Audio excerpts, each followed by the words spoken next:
Il est 18h45.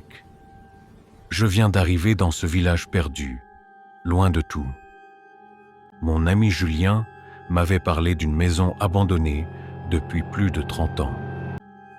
Personne n'y reste plus d'une heure. Tout le monde la surnomme la maison des murmures.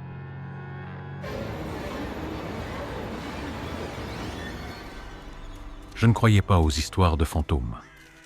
Mais la curiosité est plus forte que la peur. La maison est énorme. Une bâtisse victorienne de 1887. Fenêtres condamnées. Jardin envahi par les ronces. La peinture s'écaille. Et chaque pas soulève une poussière épaisse.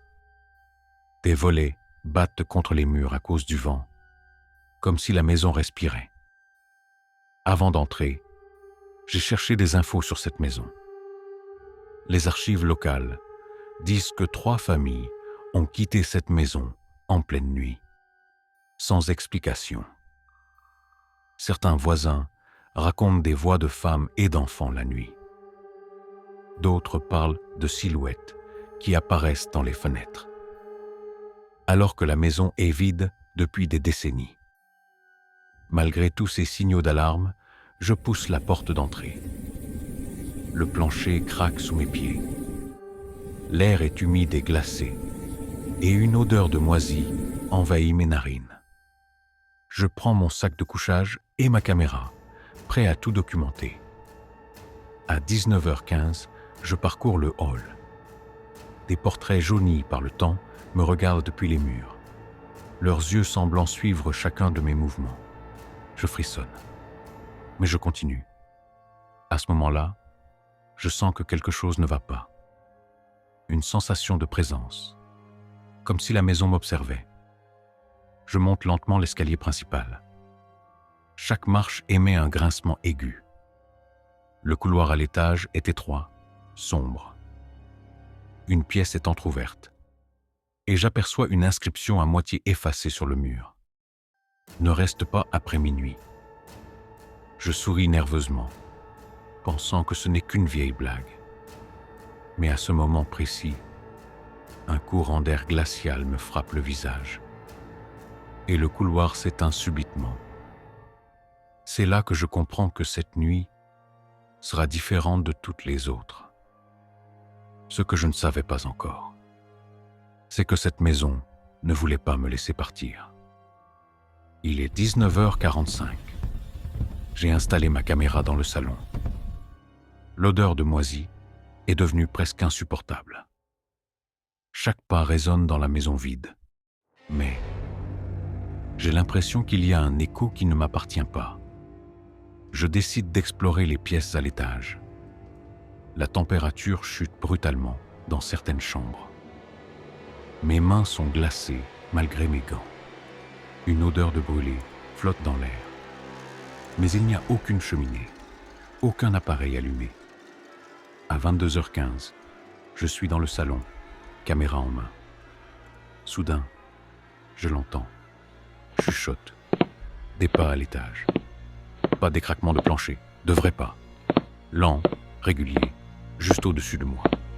Je crie « Julien !» Mais personne ne répond. Seulement le silence. Et ces pas qui continuent. J'avance vers l'escalier, hésitant. À mi-chemin, la porte d'une chambre s'ouvre toute seule. Je m'approche. La caméra filme, mais je n'aperçois rien.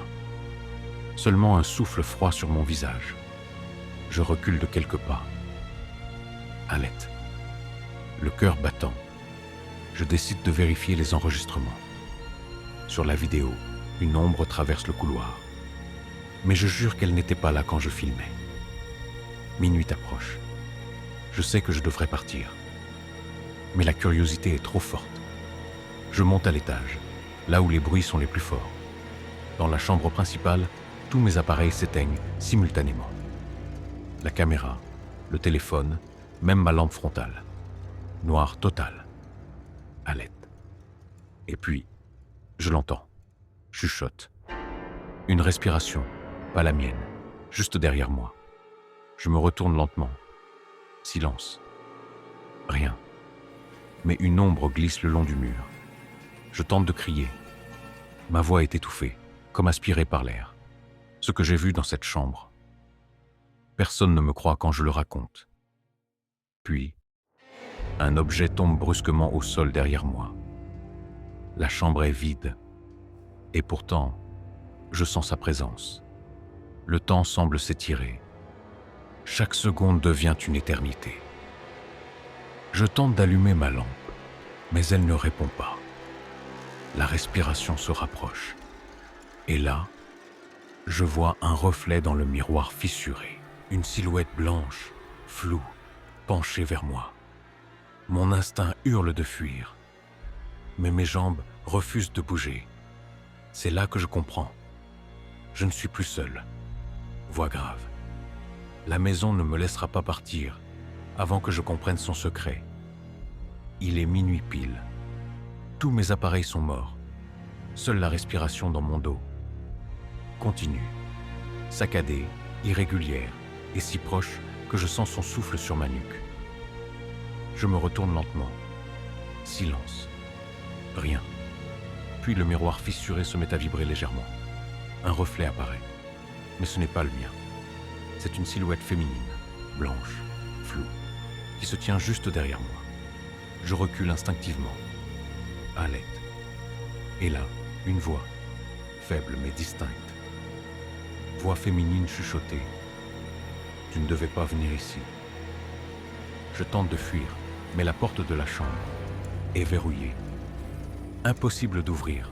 Chaque battement de mon cœur résonne comme un tambour dans cette maison. Les murs semblent respirer. Les portraits aux yeux noirs me fixent. Les murmures se multiplient, venant de toutes les directions à la fois. Soudain, la silhouette disparaît. Tout redevient silencieux. Je tente de rallumer ma lampe. Miracle. La lumière revient, mais il fait encore plus froid qu'avant. Je cours vers la sortie. Chaque pas me semble éternel. Et juste avant d'atteindre la porte, je sens un souffle glacé sur ma nuque. Un chuchotement menaçant. Tu ne partiras jamais. Je sors enfin de la maison, haletant. Souffle lourd. Le village est silencieux. Les lumières des maisons voisines semblent si loin. Mais quand je me retourne pour jeter un dernier regard, la maison semble me regarder aussi. Les volets claquent. Et pour un instant, j'ai l'impression qu'elle sourit. Je ne me souviens pas comment je suis rentré chez moi. Les voisins m'ont retrouvé inconscient, sur le perron, au petit matin. Depuis ce jour, je n'ai plus jamais dormi une nuit complète. Et parfois, dans le silence de ma chambre, j'entends encore cette respiration. Alors, si un jour quelqu'un vous propose de passer une nuit dans une maison abandonnée, refusez. Parce que certaines maisons ne veulent pas qu'on parte vivant.